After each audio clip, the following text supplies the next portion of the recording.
गेंदबाजों की घातक गेंदबाजी के बाद बल्लेबाजों की दमदार बल्लेबाजी के दम पर टीम इंडिया ने जीता पहला वनडे मुकाबला।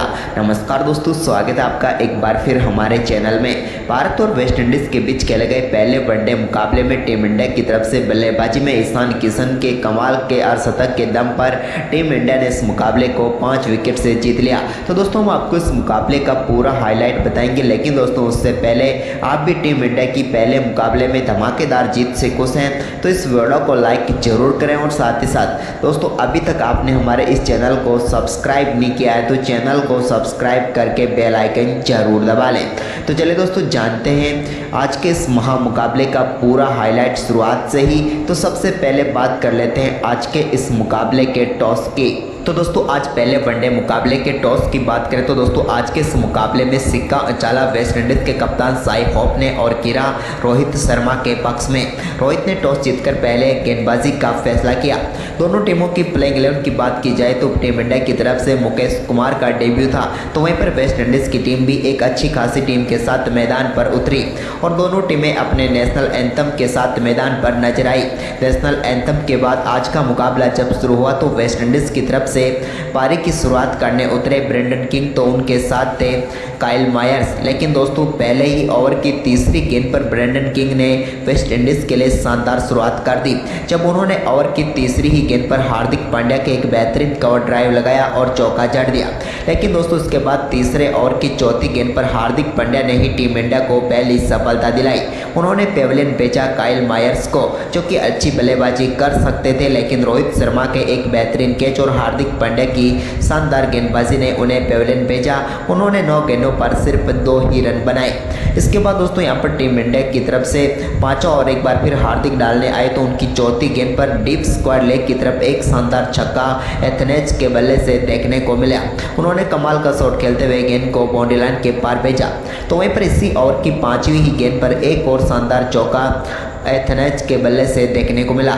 यहाँ पर भी उन्होंने कमाल का shot extra cover boundary line के पार भेज दिया। इसके बाद दोस्तों छठे ओवर में मुकेश कुमार की दूसरी गेंद पर ब्रेंडन किंग ने शानदार परफॉर्मेंस करते हुए एक और शानदार चौका लगाया, जबकि दोस्तों इसी 7वें ओवर की 5वीं गेंद पर भी शार्दुल ठाकुर की गेंद को एथनेज ने बाउंड्री लाइन के पार भेजा और एक और शानदार चौका जड़ा। इसके बाद 7वें ओवर की आखिरी गेंद पर भी एक और शानदार चौका देखने को मिला एथनेज के बल्ले से।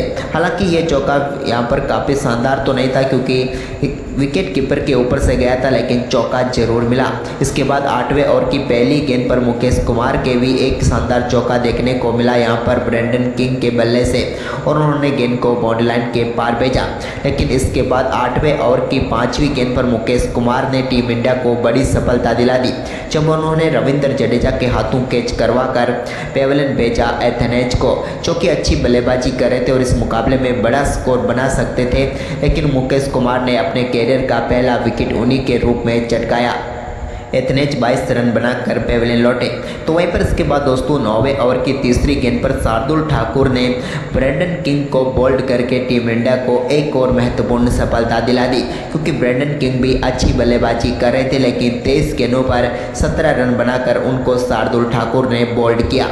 इसके बाद दोस्तों वेस्ट इंडीज के कप्तान शाई होप ने अच्छा परफॉर्मेंस किया, तो उन्होंने 10वें ओवर की तीसरी गेंद पर मुकेश कुमार के एक और शानदार कवर ड्राइव के जरिए गेंद को बाउंड्री लाइन के पार भेजा।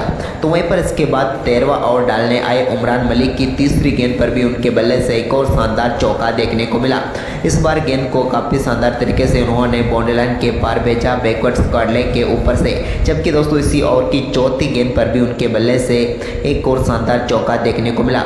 इस बार गेंद के बल्ले का टॉप एज पर लगकर गई, लेकिन एक और चौका उन्हें जरूर मिला, यानी कि बैक टू बैक बाउंड्री 13वें ओवर में शाई होप के बल्ले से देखने को मिली। इसके बाद दोस्तों यहाँ पर सिमरन हेटमायर को 16वें ओवर की चौथी गेंद पर चलता किया रविंद्र जडेजा ने। जडेजा की एक शानदार गेंद पर वो ज़्यादा कुछ खास नहीं कर पाए और बोल्ड होकर पेविलियन लौट गए। उन्होंने 19 गेंदों पर 11 रनों की पारी खेली। तो वहीं पर इसके बाद दोस्तों 16वें ओवर की आखिरी गेंद पर रोमन पावेल नए बल्लेबाज के तौर पर एक बेहतरीन चौका लगाने में कामयाब हुए। उन्होंने फाइनल लेग की तरफ गेंद को 4 रनों के लिए भेजा। तो वहीं पर इसके बाद दोस्तों 17वें ओवर की 5वीं गेंद पर शाई होप ने भी एक शानदार शॉट खेला और गेंद को मिड विकेट बाउंड्री लाइन के पार भेजा और एक और शानदार चौका उनके बल्ले से भी देखने को मिला। लेकिन इसके बाद दोस्तों 18वां ओवर डालने आए रविंद्र जडेजा ने दूसरी ही गेंद पर रोमन पावेल को शुभमन गिल के हाथों कैच कराकर पेविलियन भेजा और टीम इंडिया को एक और सफलता दिला दी। यहाँ पर रोमन पावेल अच्छी बल्लेबाजी कर सकते थे, लेकिन वो इस मुकाबले में निराश ही होकर लौटे क्योंकि 4 गेंदों पर सिर्फ 4 ही रन वो बना पाए और रविंद्र जडेजा का शिकार बने। जबकि दोस्तों इसके बाद नए बल्लेबाज के तौर पर सेपट क्रीज पर उतरे। सेपट आए और सेपट गए क्योंकि विराट कोहली के एक कमाल के कैच ने उन्हें भी पेविलियन की राह दिखा दी। विराट कोहली ने शानदार कैच पकड़ा और सेपट चलते बने। सेपट ने इस मुकाबले में 2 गेंदों का सामना किया और 0 पर ही वो आउट होकर पेविलियन लौट गए। इसके बाद टीम इंडिया को अगली सफलता का इंतजार ज़्यादा देर तक नहीं करना पड़ा क्योंकि अगले ही ओवर डालने आए कुलदीप यादव ने तीसरी गेंद पर चलता किया टार्केस को। डोमिनिक टार्केस यहाँ पर बिल्कुल स्टंप के सामने पाए गए थे और LBW आउट होकर पेविलियन लौटे। हालांकि उन्होंने रिव्यू जरूर लिया लेकिन वो बच नहीं सके और पेविलियन लौटना ही पड़ा। उन्होंने 5 गेंदों पर 3 रन बनाए। जबकि दोस्तों इसके बाद 21वें ओवर की चौथी गेंद पर कुलदीप यादव ने कारिया कॉपी पेविलियन भेजकर भारतीय टीम को एक और सफलता दिला दी। कारिया भी इस मुकाबले में कुछ भी खास नहीं कर पाए और 9 गेंदों पर सिर्फ 3 रन बनाकर कुलदीप यादव का शिकार बने और भारतीय टीम को 8वीं सफलता 21वें ओवर की चौथी गेंद पर ही मिल गई। इसके बाद दोस्तों 22वें ओवर की तीसरी गेंद पर साई होप ने कमाल का शॉट खेलते हुए लॉन्ग ऑफ के ऊपर से गेंद को स्टैंड्स में डिपॉजिट किया और एक शानदार छक्का लगाया। लेकिन इसके बाद दोस्तों एक बार फिर जब 23वां ओवर डालने आए कुलदीप यादव तो उनकी गेंद पर रिवर्स स्विप शॉट खेलना चाहते थे साई होप, लेकिन वो आउट होकर पेविलियन लौट गए। साई होप अच्छी बल्लेबाजी कर रहे थे लेकिन यहाँ पर कुलदीप यादव ने उन्हें भी पेविलियन भेज दिया। उन्होंने 45 गेंदों का सामना किया और 43 रन बनाकर वो आउट हुए।